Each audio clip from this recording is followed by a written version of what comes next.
The dreadnought Imperius hung in the void, its obsidian hull swallowing starlight, while its command spires pierced upward, like daggers aimed at the heart of the galaxy. General Zarvik stood before the holographic war table. His lips curled into what passed for a smile among the Venduran species. "Observe, council members." He gestured with a six-fingered hand. "The primitive defenses of Earth, magnified 10,000 times for your viewing pleasure." The hologram shifted to display a rotating blue-green world, its orbital space cluttered with what the Dominion classified as rudimentary satellites and defensive platforms.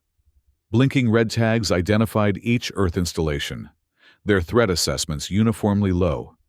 "Pathetic," Commander Peltak muttered, his exoskeleton clicking as he moved closer to the display. "Their most advanced weapons could barely penetrate the hull of our scout vessels."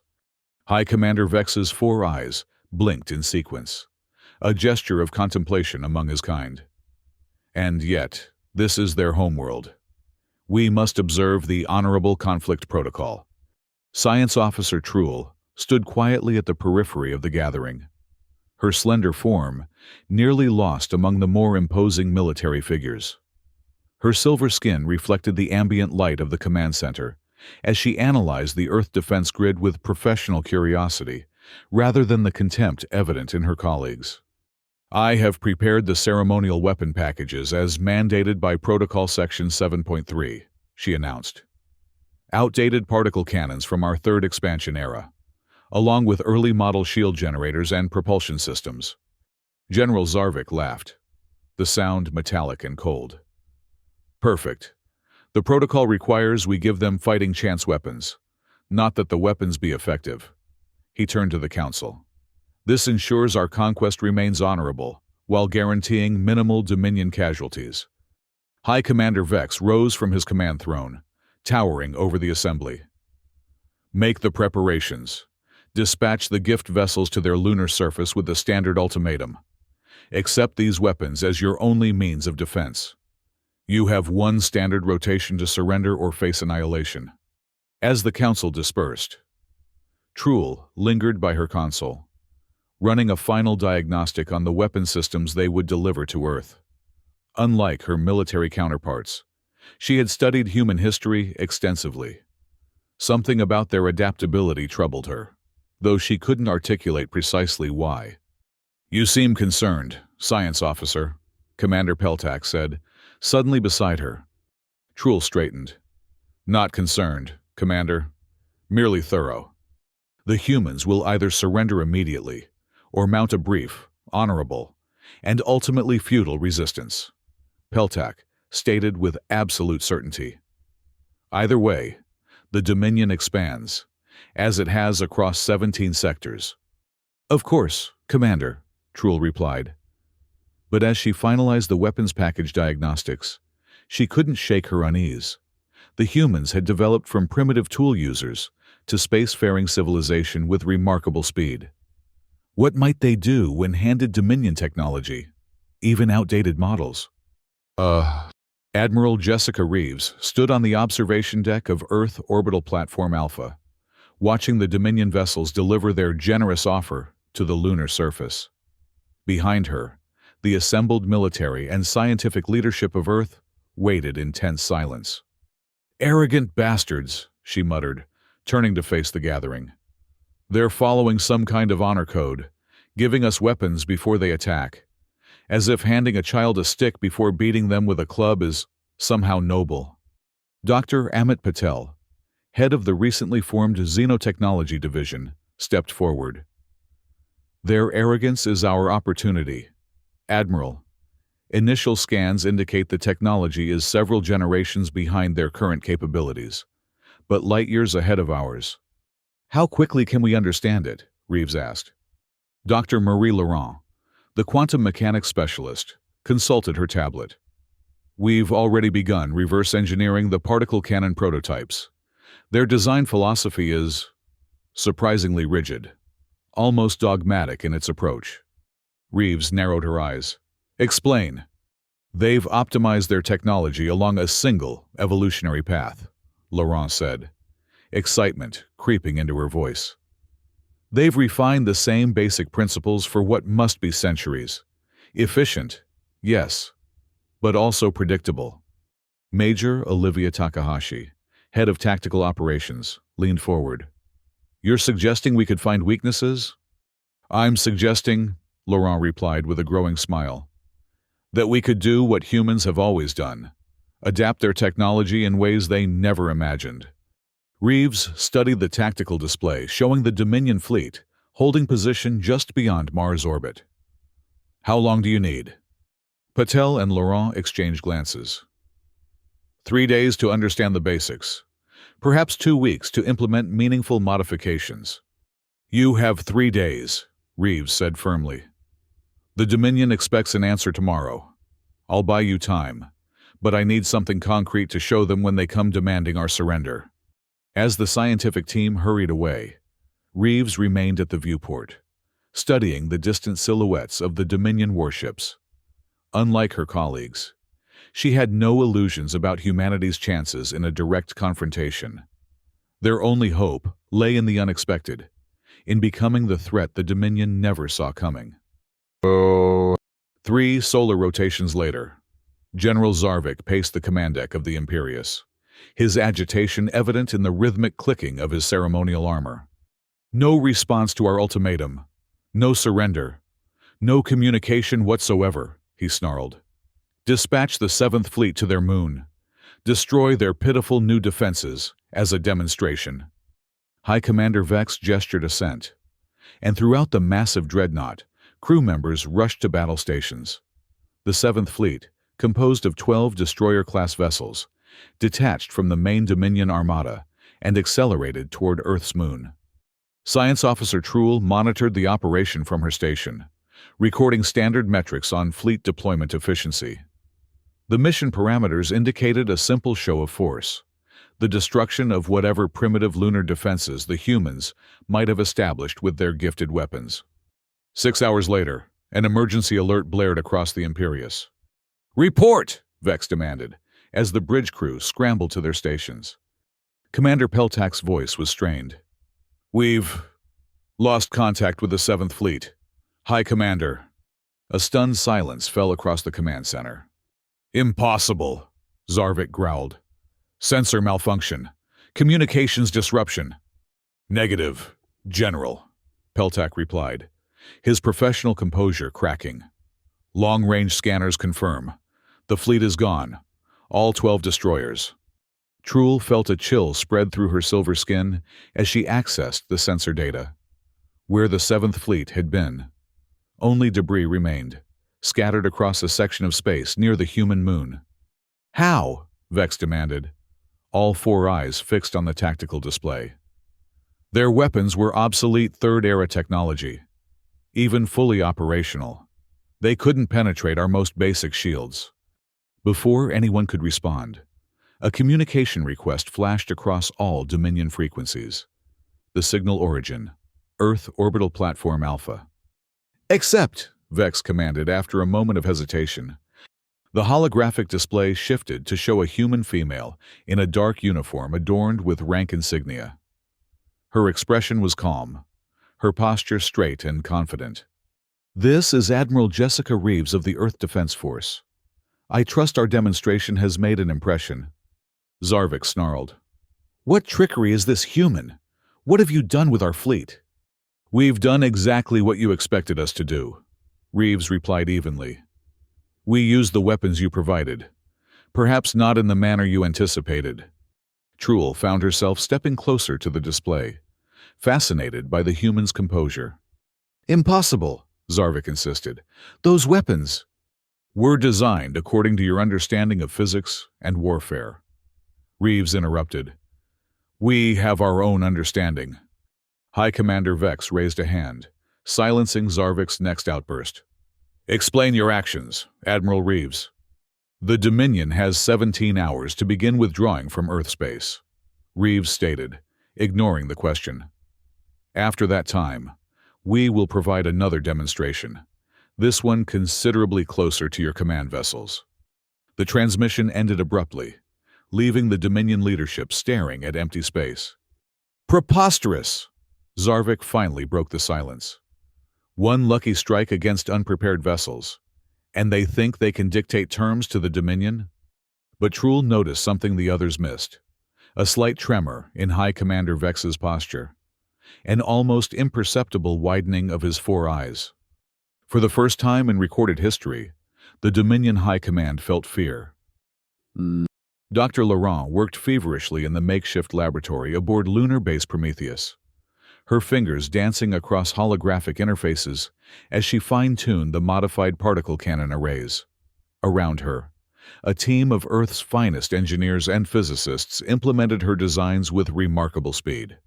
"The resonance modulation is holding at 93% efficiency," she announced, pushing a strand of hair from her face. "Better than I expected with the materials we have." Dr. Patel looked up from his own workstation, where he was analyzing debris from the destroyed Dominion fleet. "Their shield harmonics are remarkably consistent across vessel classes. The adaptive frequency algorithm should work against their entire armada." Major Takahashi entered the laboratory, her uniform dusty from the lunar regolith. "Admiral Reeves reports the Dominion is scrambling. Long-range scans show they're repositioning their fleets in a defensive formation." Laurent allowed herself a small smile. "They still don't understand what happened." "And they won't," Takahashi replied. "Not until we show them again." Patel frowned slightly. "We should be cautious. We destroyed 12 of their ships." "Yes, but they have hundreds more. If they decide to launch a full-scale attack..." "They won't," Laurent said with certainty. "Their entire military doctrine is built on technological superiority. We've just demonstrated that the foundation of that doctrine, their shield technology, might be fundamentally flawed. They'll want to understand before they commit to further engagement." "Admiral Reeves thinks the same," Takahashi confirmed. "She's proposing a demonstration, something they can observe up close, under controlled conditions." Laurent raised an eyebrow. "That's risky." "Less risky than hoping they retreat based on one encounter," Takahashi countered. "We need to convince them that we can neutralize their entire fleet if necessary." Patel nodded slowly.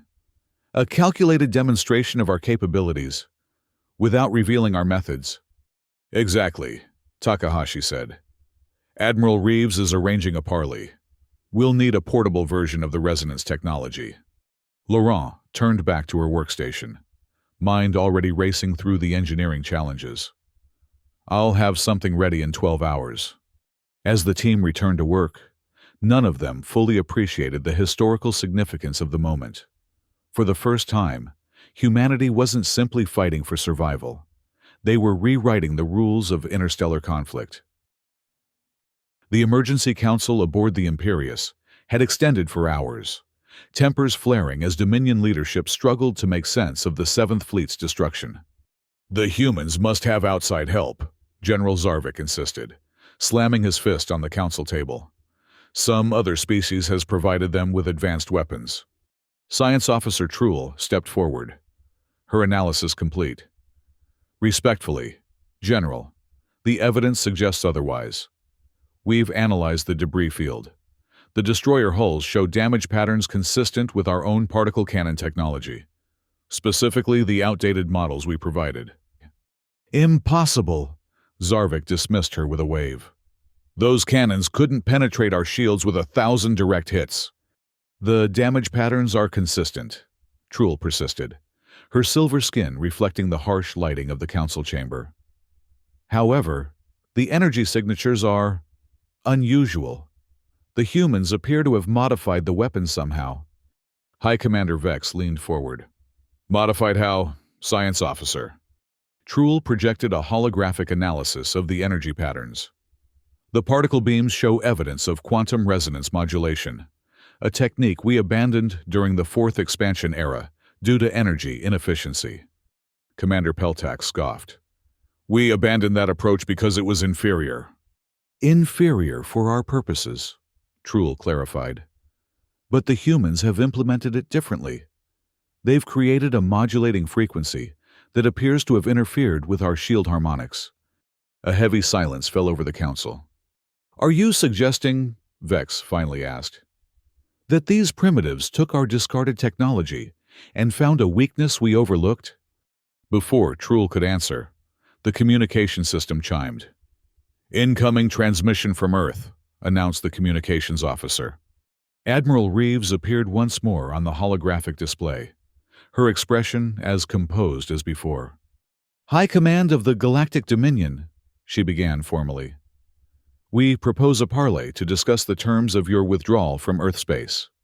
Zarvik bristled visibly, but Vex raised a hand for silence. You destroyed 12 of our vessels, Admiral, Vex stated. A significant act, but hardly enough to force the Dominion's retreat from a conquest zone. We agree, Reeves replied calmly. Which is why we propose a demonstration. A single human vessel will approach one of your cruisers at coordinates of your choosing. We will neutralize its defensive capabilities without destroying it. Once you've verified our capabilities, we can discuss terms. Vex's 4 eyes blinked in rapid succession. You wish us to risk a cruiser for this demonstration? We'll allow you to select any vessel from your fleet, Reeves offered. And we'll agree to approach with a single, unarmed transport carrying only 3 representatives. Scan it however you wish. The council chamber erupted in objections, but Truhl noticed Vex's contemplative silence. After a moment, he raised his hand again, and the room fell quiet. We accept your proposal, Admiral, he said, ignoring Zarvik's look of outrage. Coordinates will be transmitted on this frequency. You have 6 hours to prepare your demonstration. When the transmission ended, Zarvik immediately protested. High Commander, this is unprecedented. To negotiate with... We are not negotiating, Vex interrupted coldly. We are gathering intelligence. If these humans have indeed found a vulnerability in our shield systems, we must understand it. He turned to Truhl.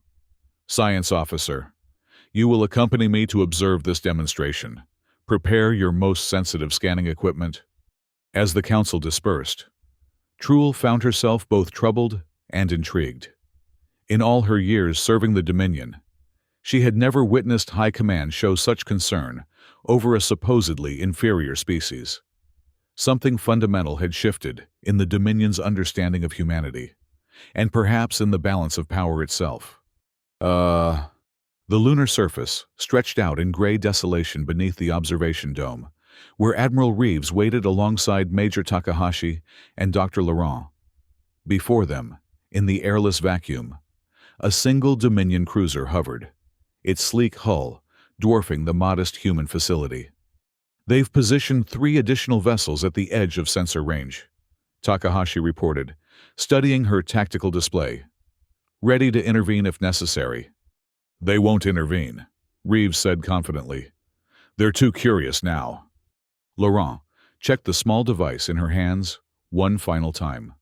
A simple metallic cylinder, barely larger than her palm. The microprobe is ready, Admiral. Once deployed, it will attach to their hull and emit the resonance field. A communication chime sounded, and the imposing figure of High Commander Vex appeared on their screen, alongside a slender, silver-skinned officer. We are prepared for your demonstration, Admiral Reeves, Vex announced formally. Our cruiser Indomitable has full shields activated. You may proceed when ready. Reeves nodded to Laurent, who stepped to a control panel and pressed a sequence of commands. Outside, a small port opened in the lunar facility's outer hull, and a tiny object, barely visible to the naked eye, shot toward the Dominion cruiser. What was that? Vex demanded, his tone sharp. A probe, Reeves answered honestly. Unarmed, as agreed. It will attach to your vessel's hull. They watched as the tiny device made contact with the massive cruiser. For several seconds, nothing appeared to happen.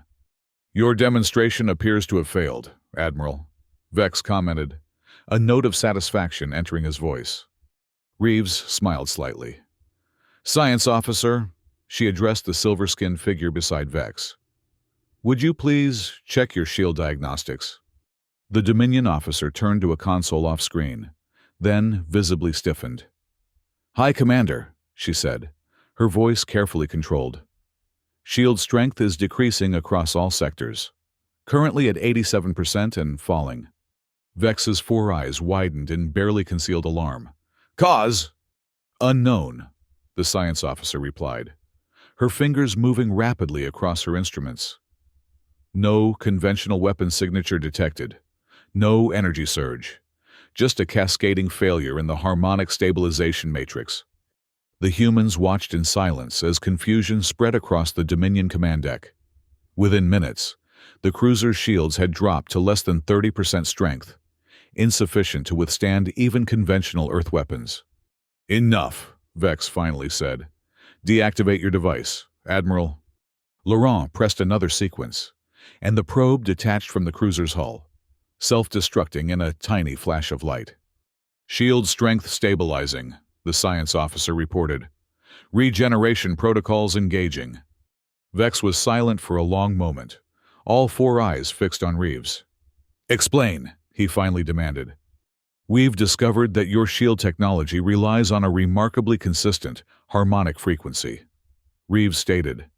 "Our device simply introduced a counter-resonance that disrupted that frequency. No different in principle from how sound waves can cancel each other out." The silver-skinned officer leaned toward Vex, speaking quietly, but the transmission picked up her words.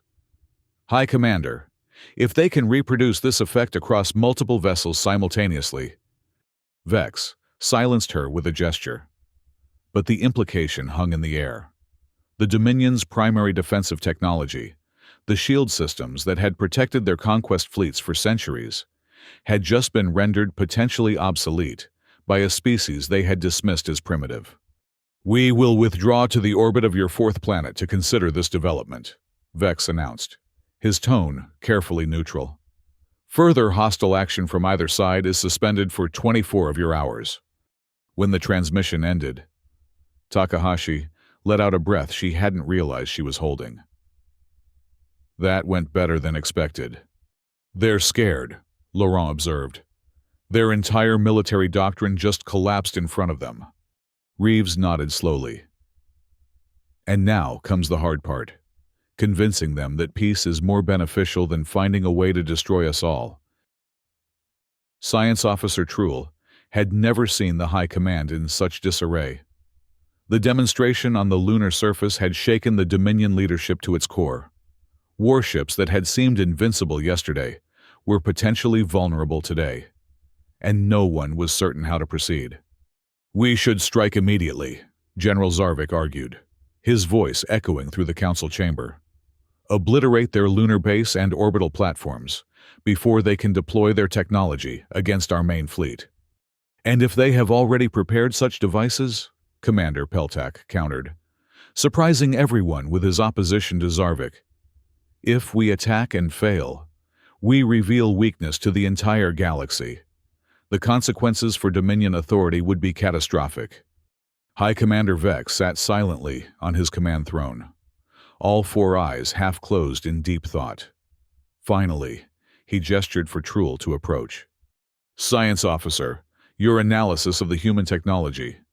Truhl stepped forward, acutely aware that her report would influence decisions affecting billions of lives across two civilizations. "The humans have done what we considered inefficient," she began carefully. "Rather than increasing power to overwhelm shields, they identified the fundamental frequency upon which our shield harmonics are based and created a precise counter-resonance." "Could we not simply recalibrate our shields to a different frequency?" Peltak suggested. "Temporarily, yes," Truhl acknowledged. "But our entire shield infrastructure, from capital ships to personal protection, is built on standardized harmonic principles. A comprehensive redesign would take years to implement across the fleet. And in that time, we would be vulnerable," Vex concluded. "Precisely, High Commander." Zarvik's expression darkened. "You suggest capitulation to these upstarts?" "I suggest adaptation," Truhl replied, finding courage in the scientific principles she had devoted her life to. The humans have demonstrated not just technical capability, but innovative thinking. They took our discarded technology and reimagined its application. She projected a holographic comparison of the original particle cannons they had given Earth and the modified versions detected during the Seventh Fleet's destruction. In just 3 rotations, they transformed our weapons in ways our engineers never considered. This indicates a species with remarkable adaptive capacity. A dangerous species, Zarvik muttered. Potentially, Truhl agreed. But also potentially valuable. Their approach to technological problems differs fundamentally from ours. There could be benefits to collaboration rather than conquest. The council chamber fell silent as the implications of her words sank in. For centuries, the Dominion had expanded through superior force, absorbing or subjugating other civilizations. The concept of treating a technologically inferior species as equals was unprecedented. Finally, High Commander Vex rose from his throne. Prepare a communication to Earth. We will accept their offer of parley. As the council dispersed, Commander Peltak approached Truhl privately. You've taken a significant risk, advocating for the humans this way. Truhl's silver skin rippled slightly, her species equivalent of a shrug. I advocate for scientific truth, Commander. The evidence suggests that humanity's capacity for innovation outweighs their technological limitations. Ignoring that truth would be a greater risk to the Dominion than acknowledging it. Peltak studied her for a moment. You admire them, he said. Not as an accusation, but as a realization. I find them fascinating, Truhl corrected. In all our conquests, we've never encountered a species that could so quickly turn our own technology against us. It raises questions about our assumptions regarding other civilizations. Dangerous questions, Peltak warned. But Truhl noticed his tone lacked conviction. The Dominion was changing, she realized. And humanity, with its peculiar blend of desperation and ingenuity, was the catalyst. The diplomatic vessel from Earth approached the Dominion station positioned in Mars orbit, its unarmed status verified by multiple scans. Inside, Admiral Reeves sat alongside Dr. Patel and a newly appointed diplomatic officer, Ambassador Kwan. Remember, Reeves cautioned, we negotiate from position of strength, but not arrogance. We need a resolution that allows the Dominion to withdraw without losing face completely. Ambassador Kwan nodded. The psychological reports on their hierarchy suggest that High Commander Vex values pragmatism alongside tradition. We can use that. And the scientific exchange, Patel asked. Offer cooperation on non-military technologies, Reeves instructed. We want them as partners, not enemies. But we also don't want to give away our few advantages. The Earth vessel docked with the massive Dominion station, a structure that dwarfed humanity's largest space installations. As the airlock cycled, Reeves straightened her uniform and prepared to make history, the first human to officially parley with an interstellar power. The Dominion delegation awaited them in a vast chamber, clearly designed to intimidate. Soaring ceilings, harsh lighting, and a long approach to where High Commander Vex sat on an elevated platform. Beside him stood the silver-skinned science officer from the lunar demonstration and several military officials, including the hostile General Zarvik. Admiral Reeves, Vex acknowledged as the humans approached. You come before the Dominion Council as the first of your kind to do so. Be honored. Reeves inclined her head slightly, respectful, but not submissive. High Commander Vex, the people of Earth are pleased to engage in peaceful dialogue with the Galactic Dominion. The formalities continued, each side careful not to overstep diplomatic protocols newly established between their civilizations. Finally, they reached the substantive negotiations. The Dominion proposes a cessation of hostilities, Vex announced. Earth space will be designated as autonomous territory, exempt from conquest protocols. Reeves maintained her composure, though inwardly she celebrated this extraordinary concession. Earth appreciates this recognition. In return, We propose a limited exchange of scientific delegations, focusing on non-military applications of our respective technologies. General Zarvik bristled visibly. You would demand access to Dominion technology after your unprovoked attack on our fleet? Before Reeves could respond, the silver-skinned science officer intervened. General, analysis confirms that our vessels initiated the engagement at the lunar perimeter. The human response, while devastating, was defensive. Zarvik fell silent, though his posture remained hostile. Vex's four eyes studied Reeves intently. You have demonstrated capability that concerns us. Admiral, the Dominion must have assurance that your resonance technology will not be deployed against our worlds. We seek defense, not conquest. Reeves replied firmly. Earth will commit to non-aggression, so long as Dominion forces respect our territorial boundaries. Hours of detailed negotiation followed, with both sides carefully balancing concessions and demands. Throughout the process, Reeves noticed the silver-skinned science officer frequently offering analysis that favored compromise, an unexpected ally in the Dominion delegation.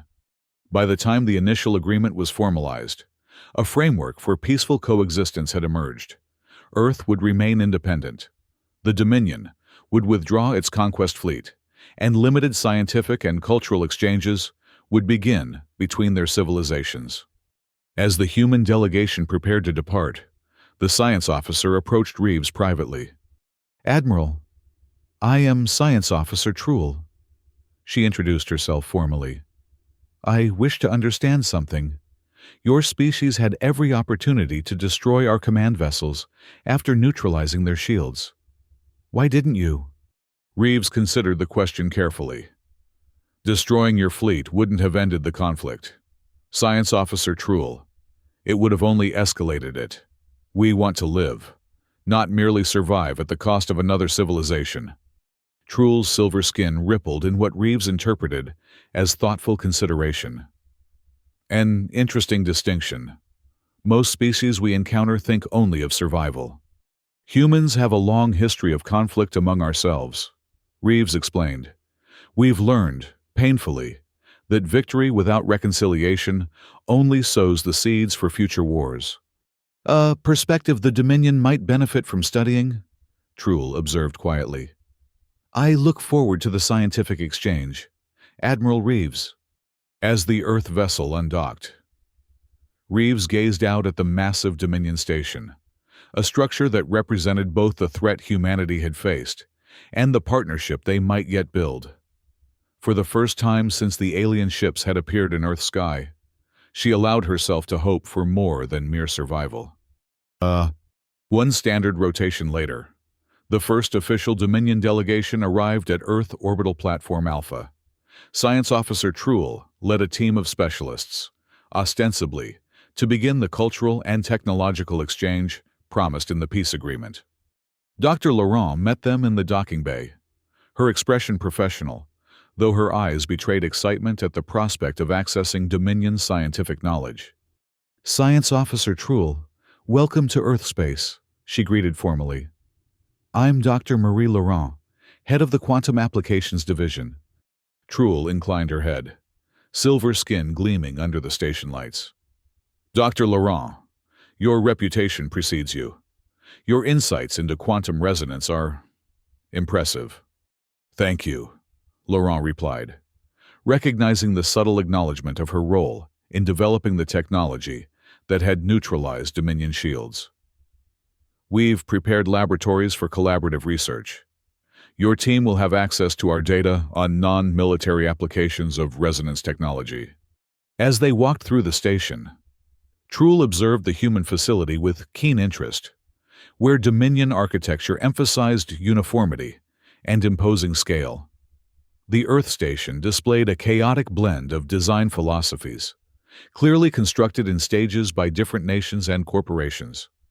Your approach to engineering is unusual, Truhl commented. Each section appears to follow different principles.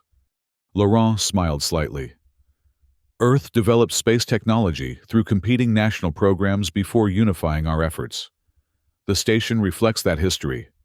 Inefficient, one of the Dominion engineers in Truhl's delegation muttered.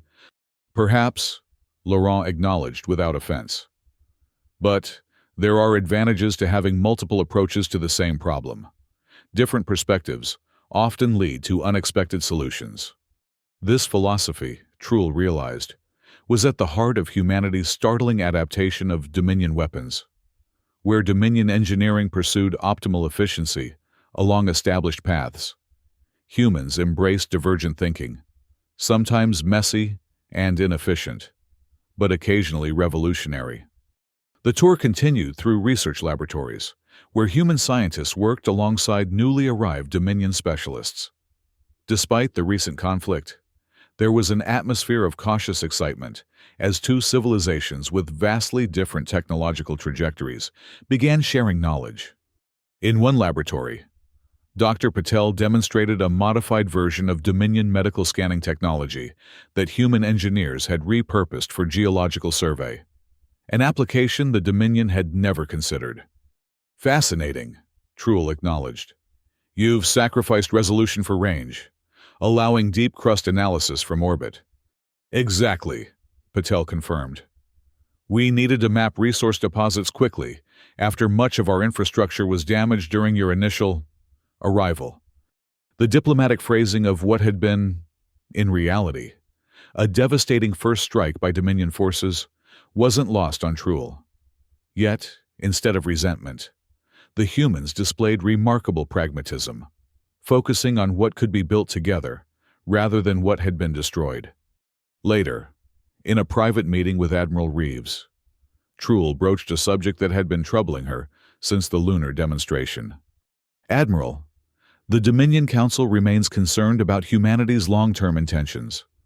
Your species has demonstrated extraordinary adaptive capability. Some members fear what you might accomplish with greater access to our technology. Reeves considered this frankly expressed concern. I understand their perspective, science officer. Humanity has its own violent history. But I believe our greatest strength isn't our capacity for war. It's our curiosity. Explain, Truhl requested, genuinely interested. Throughout human history, our most significant advancements came not from conquest, but from exploration, from asking questions about the universe and ourselves. Reeves said, Yes, we adapted your weapons to defend ourselves. But given the choice, we'd rather adapt your star drives to explore new systems, your terraforming technology to heal our planet. Truhl's silver skin rippled in contemplation. The Dominion expanded through conquest because it was efficient. We never considered that collaboration might yield greater benefits. Perhaps that's something our species can learn from each other, Reeves suggested. Efficiency from you, innovation from us. As Truhl prepared to return to her delegation, she paused. Admiral, may I ask a personal question? Of course. When you modified our weapons, you must have realized the broader implications, that the same principles could potentially be applied to other Dominion technologies, not just shields. Reeves nodded slowly, understanding the real question beneath the surface. We did. And yes, we've already begun theoretical work on applications for energy systems, propulsion, even communication. Yet you still seek peace rather than advantage, Truhl observed. We seek partnership, Reeves corrected gently. Humanity stands at a crossroads, science officer. We've just discovered we're not alone in the universe. We can either approach this new reality with fear and aggression, or with hope and cooperation. I prefer the latter. As Truhl departed the meeting, she reflected on the Admiral's words. In all her years of service to the Dominion, she had documented dozens of species, categorizing their capabilities and assessing their value to the Empire. Humans defied easy categorization, simultaneously vulnerable and formidable, pragmatic and idealistic. For the first time, she wondered if the Dominion's approach to galactic civilization might be as outdated as the weapons they had condescendingly offered to Earth. 6 months after the initial peace agreement, High Commander Vex stood before the full Galactic Dominion Council in the Sacred Hall on the Dominion homeworld. The vast chamber, with its ancient stone columns and holographic displays, rarely hosted emergency sessions of this magnitude. "Esteemed council members," Vex began formally, his ceremonial armor gleaming in the chamber's harsh light. "I present the quarterly assessment of the Earth Containment Protocol." Murmurs spread through the assembled representatives of 17 conquered star systems. The decision to establish diplomatic relations with Earth, rather than subjugate it, had been controversial throughout the Dominion. "Our intelligence indicates that human technological development continues to accelerate," Vex continued. "However, contrary to initial projections, they have honored the non-aggression pact. No military vessels have approached Dominion space." From his position near the High Commander, General Zarvik snorted derisively. "They consolidate their strength while we wait. The delay serves their interests, not ours." Supreme Counselor Vakara, ancient even by the standards of her long-lived species, fixed Zarvik with a penetrating stare. "Your assessment assumes inevitable conflict. General, is there evidence supporting this assumption?" Before Zarvik could respond, Science Officer Truel stepped forward, her silver skin now adorned with the markings of her recent promotion to Chief Scientific Liaison. "If I may, Supreme Counselor," she requested formally. "The scientific exchange program has yielded unexpected insights into human psychology and cultural development." At Vakara's nod, Truel activated a holographic display showing the collaborative projects currently underway between Dominion and human scientists. "Humans appear to value discovery over conquest," she explained. "Their historical records show a species that fought primarily over resources and ideological differences. When presented with abundant resources and new frontiers, they consistently redirect their energies toward exploration." "Convenient justification for their deception," Zarvik muttered, though with less conviction than months earlier. "The evidence suggests otherwise," Truel countered respectfully. "In the 6 months since our agreement, humans have adapted Dominion propulsion technology to launch 3 new exploration missions to neighboring star systems. Their focus is outward, not toward Dominion space." High Commander Vex gestured for attention. "More significantly, they have shared critical innovations that address deficiencies in our own technology. The human approach to quantum resonance has applications beyond weapon systems." This revelation caused visible surprise among the council members. The Dominion rarely acknowledged technological contributions from other species, particularly those considered less advanced. "What applications?" demanded Counselor Jurat of the Inner Systems. Vex nodded to Truel, who expanded her holographic display to show a modified Dominion power core. "Human scientists identified inefficiencies in our standard energy distribution systems," she explained. "By applying their resonance principles, power output has increased by 27%, while reducing radiation leakage by 43%. The modifications have already been implemented on 3 colony worlds, with promising results." Supreme Counselor Vakara leaned forward, her ancient eyes narrowing. "You suggest that this species, which nearly crippled our expansion fleet, now offers technological benefits to the Dominion?" "I suggest," Truel replied carefully, "that humanity represents a new category in our understanding of civilizations. Neither conquest target nor strategic threat, but potential collaborative partner." The council chamber erupted in debate, with traditionalists arguing for eventual subjugation, while pragmatists pointed to the tangible benefits already realized through cooperation. Throughout the heated discussion, Truel noticed a subtle shift in General Zarvik's demeanor. The military commander, who had once advocated for Earth's immediate destruction, now listened intently, his objections becoming increasingly technical rather than ideological. When the Council finally voted on the continuation of the Earth Containment Protocol, the result was unanimous. a rarity in Dominion politics. The scientific and cultural exchange would continue, with expanded parameters, allowing for joint ventures in previously restricted technologies. As the council dispersed, Zarvik approached Trula in the grand corridor outside the chamber. "Your advocacy for the humans was effective, science officer," he acknowledged stiffly. Trul inclined her head. "I merely presented the empirical data, General." Zarvik's expression shifted to one of reluctant curiosity. "These resonance modifications to our power systems, they have military applications?" "Potentially," Trul confirmed. "More efficient energy distribution would improve weapon recharge rates and shield stability." The general was silent for a moment, clearly wrestling with conflicting impulses. Perhaps I should review the exchange program personally, for security purposes." "Of course, General," Trul replied, carefully hiding her satisfaction. "I believe Admiral Reeves would welcome your perspective on collaborative defense initiatives." As Zarvik strode away, High Commander Vex emerged from the council chamber and joined Trul. "You've managed what no diplomatic initiative could achieve," he observed quietly. "Zarvik is considering the value of collaboration rather than conquest." Trul's silver skin rippled in modest acknowledgement. "Humans have a saying. High Commander, success has many fathers." This shift in Dominion policy is the result of many factors, including your willingness to challenge our assumptions, Vex noted. "The Council has approved your request for an expanded research facility on Earth. You depart tomorrow." "Thank you, High Commander." As Vex walked away, Trul allowed herself a moment of reflection.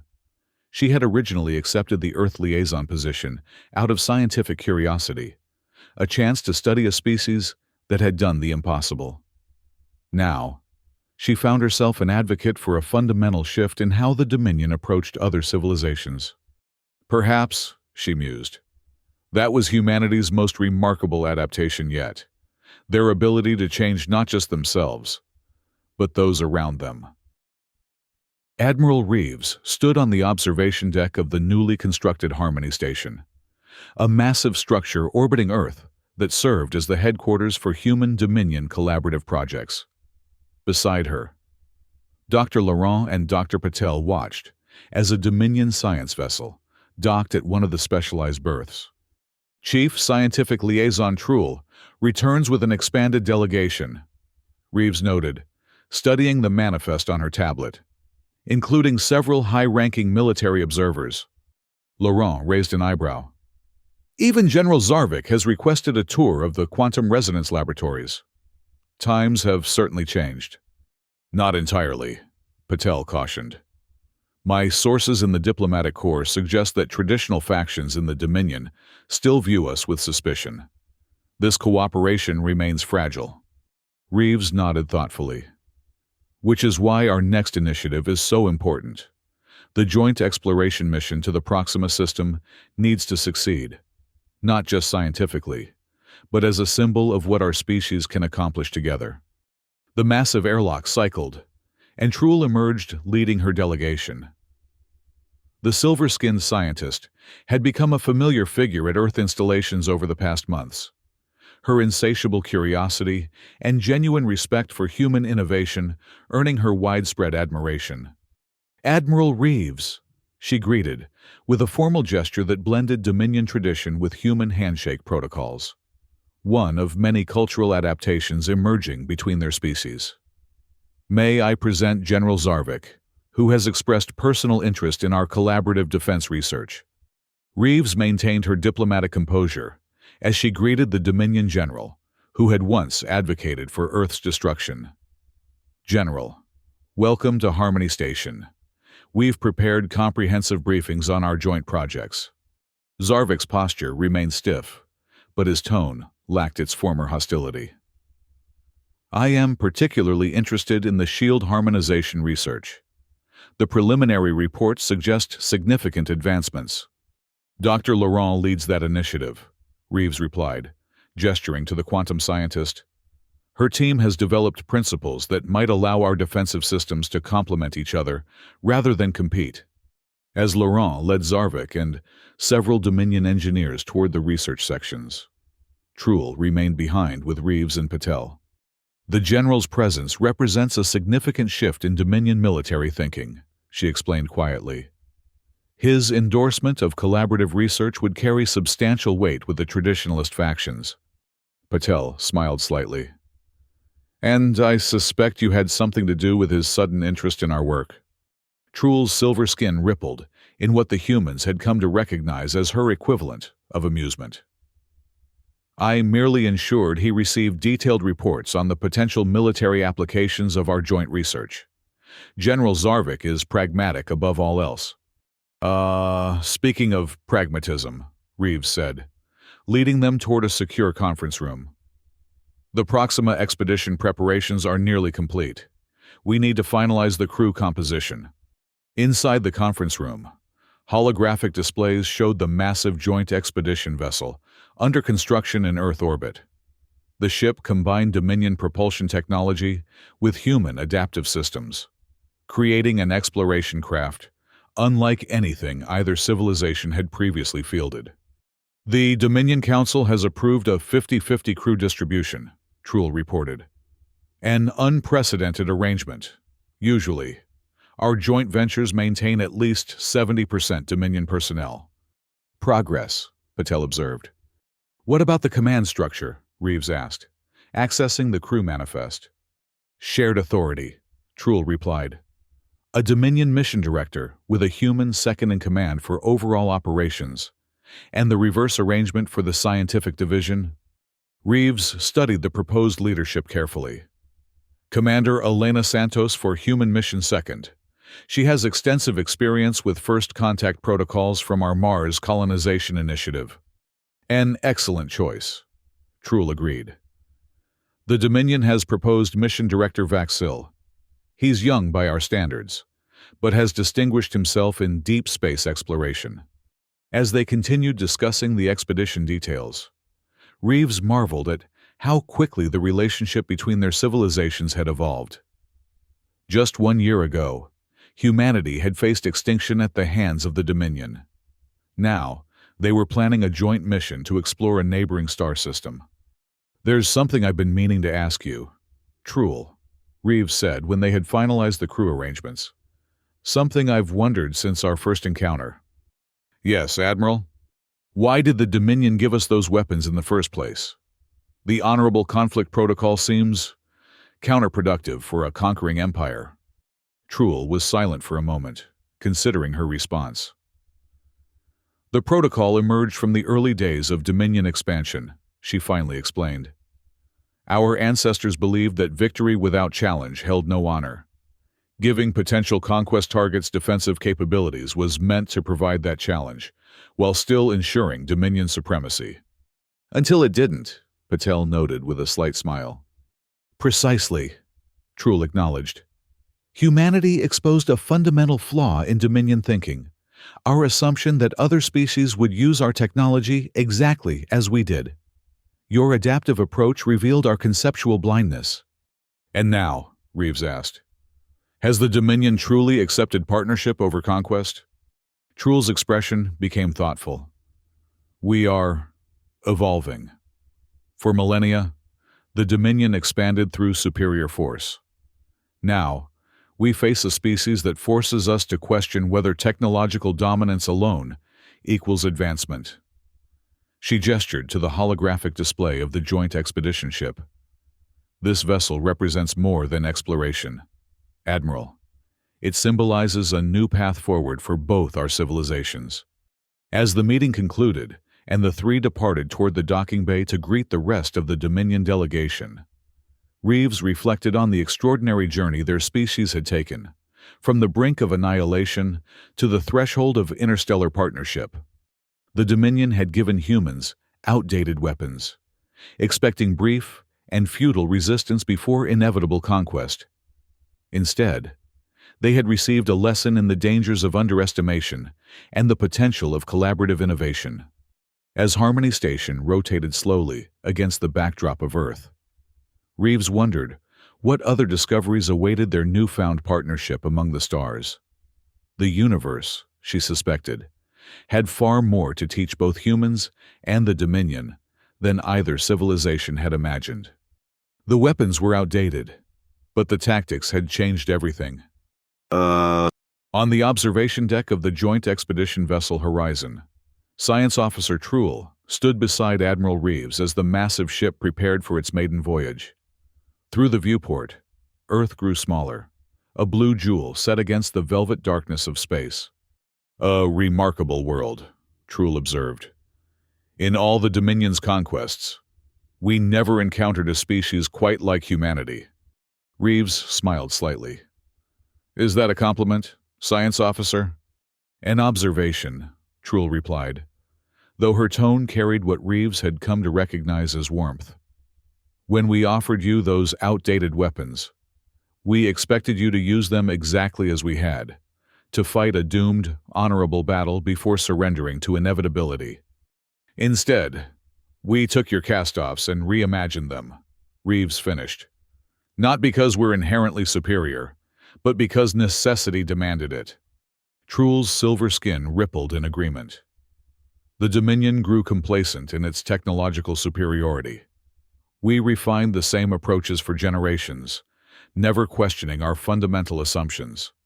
While humanity spent its history fighting itself, Reeves added, with a hint of irony. Our constant conflicts forced us to adapt, to find advantages where none seemed to exist. The ship's engines hummed as final preparations for the jump to faster-than-light travel continued. Around them, human and Dominion crew members worked side by side, their initial awkwardness giving way to professional respect and, in some cases, genuine camaraderie. "The Dominion Council has approved a new directive," Truhl said, after a moment of companionable silence. "Future encounters with developing civilizations will prioritize observation and potential collaboration over conquest evaluation." Reeves raised an eyebrow. "A significant policy shift." "Prompted by a significant realization," Truhl acknowledged. "The old adage that guided our expansion, 'power flows from technological superiority,' has been amended." "To what?" "Innovation flows from diversity of perspective," Truhl quoted. "Your approach to our weapons demonstrated that different evolutionary and cultural pathways can yield insights impossible within a single tradition." The ship's communication system activated, announcing 1 minute until departure. As crew members secured final systems, Reeves turned to face her Dominion colleague directly. "What do you think we'll find at Proxima Centauri, Truhl?" The silver-skinned scientist considered the question with characteristic thoroughness. "Unknown stellar phenomena, certainly. Perhaps resources valuable to both our civilizations. But I suspect the most valuable discoveries will come from how we approach these findings together." Reeves nodded in agreement. Two species with different histories, different technologies, different ways of thinking, working in concert rather than competition. "An experiment as significant as the expedition itself," Truhl observed. The countdown reached 0, and the vast energies of the hybrid drive system engaged, as stars blurred around them, marking humanity's first journey beyond its home system. Admiral Reeves reflected on the irony of their situation. The Dominion had arrived at Earth as conquerors, certain of their superiority and humanity's inevitable subjugation. They had offered outdated weapons as a token gesture toward honorable conflict, never imagining those same weapons would catalyze a fundamental shift in the balance of power. Now, standing beside a being she once considered an existential threat, Reeves looked toward a future where human ingenuity and Dominion resources might together accomplish what neither civilization could achieve alone. The weapons were outdated, but the ideas they inspired had transformed two civilizations forever. And somewhere among the stars, other species waited to be discovered, not as conquests or threats, but as potential partners in the greatest exploration of all.